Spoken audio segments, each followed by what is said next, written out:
Hey guys, welcome to the Pulse Radiology Anatomy series. If you're new here, hit that subscribe button. If you've been here before, welcome back. We love having you here.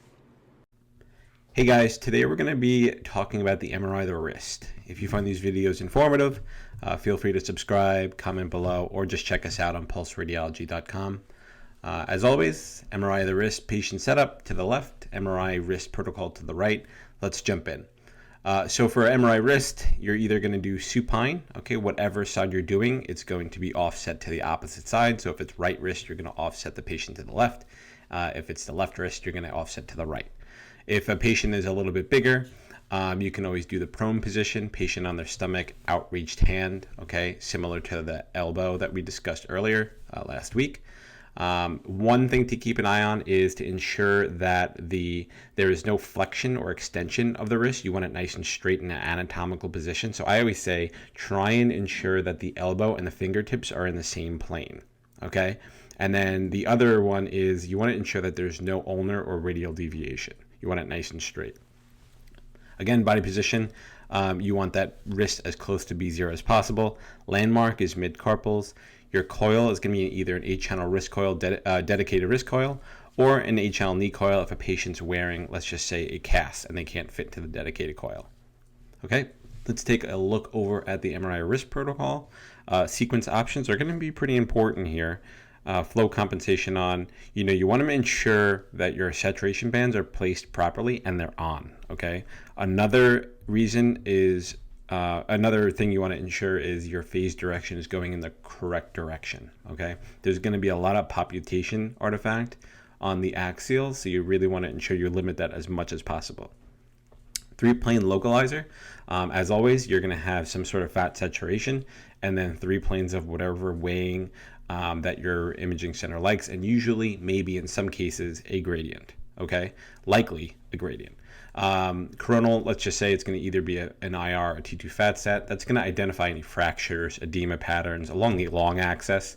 Definitely going to look at the triangular fibrocartilage complex, the TFCC.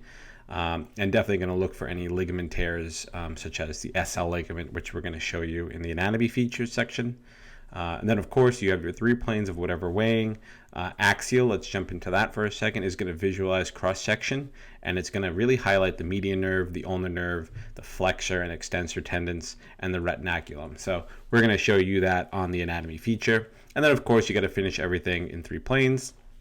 So your sagittal is probably least important, but you want to get a nice sagittal view as well. All right, let's take a look at the anatomy part. All right, guys, let's jump into the slices for the wrist. We have a coronal IR here. All right, let's start with the center slice. We have our hamate bone, triquetrum here, lunate. Okay, we have the scaphoid, the capitate, and the trapezium. Okay, what we can see here is the scaphoid lunate ligament, which is for us technologists, you'll sometimes see an SL ligament tear and be unsure on what that is. It's simply this ligament that attaches to the scaphoid and the lunate. Okay, as discussed in the prior slides, that TFCC, that triangular fibrocartilage complex, it's a very common area. So you might see TFCC tear. That's what they're looking for, okay? So any sort of brightness within this area will probably, mention that there's a tear there, okay? So that area actually has a lot of blood flow to it. So in some cases, it might be able to be it'll repair on its own, but in most cases, it's going to need surgical repair. As we can see, the ulna, okay, and the radius here as well, and then the articulating surfaces of the DRUJ, or the distal radial ulnar joint. Okay, when you're plotting for your axial slices, I would probably clear that DRUJ. So start here and just extend your slices anteriorly. You might not need so much in the fingers here, but again, every patient's different, every referral is different. So if they're asking for anything sort of at the base of the metacarpals, you're going to have to extend a little further. But I wouldn't go anywhere further than around this area of the wrist. So starting, just below the DRUJ and extending, right past maybe the bases of the metacarpals. Okay, so continuing through, we can see the scaphoid coming in very, very nicely, the capitate, the trapezium, and the articulating surfaces really, really look nice on this exam. So it goes to tell you that a good patient, someone that's really not moving, is it's so important. It's so vital to getting a good wrist study because it's such a small field of view. So again, it all comes down to making sure that the patient's comfortable. Comfortable equals less motion equals high quality. All right. So as you can see here, a couple little fluid pockets, so nothing to be concerned about, but I would probably, nothing urgent whatsoever. But let's kind of take a look over at the axial. All right. The axials here, again, like I said on the slices, the tendons, the flexor, extensor tendons, and the nerves, vessels, those are all going to be very important for these types of exams. So you're going to see here, I localize and sectioned off some of the flexor and extensor tendons. Again, very, very, tough to read sometimes, from a tech perspective.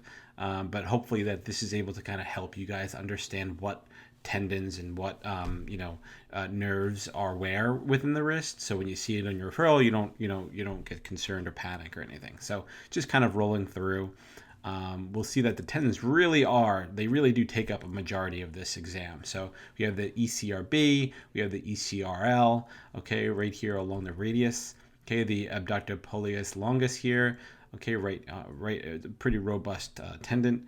On the posterior aspect is the EDC and the ECU, and then those are sort of the extensor tendons. So extensor is going to be, I guess you could say to the posterior part of the wrist, okay, anatomically speaking.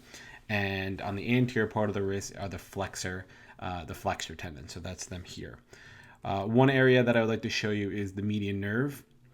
So that's this very high signaling within the retinaculum, which you can see right here. And again, that retinaculum, if that area closes, it causes pressure to that median nerve, thus causing that the carpal tunnel syndrome, quote unquote, right? That some folks might get, typists, things like that. So that's the median nerve. It's a very big nerve, but as you can see, it kind of moves through, and it sections off. You can see them already starting to split here to go into the fingers, right? So the fascinating pieces of MRI that you can see, the nerves of anatomy, is just amazing. So I hope that this was able to shed a little bit of light on wrists for you guys, whether you're an MR tech or just someone interested in anatomy. I hope that it helps. And feel free to reach out if you have any questions, and subscribe. It really helps us out a lot. So I appreciate it. Have a great day. Bye-bye.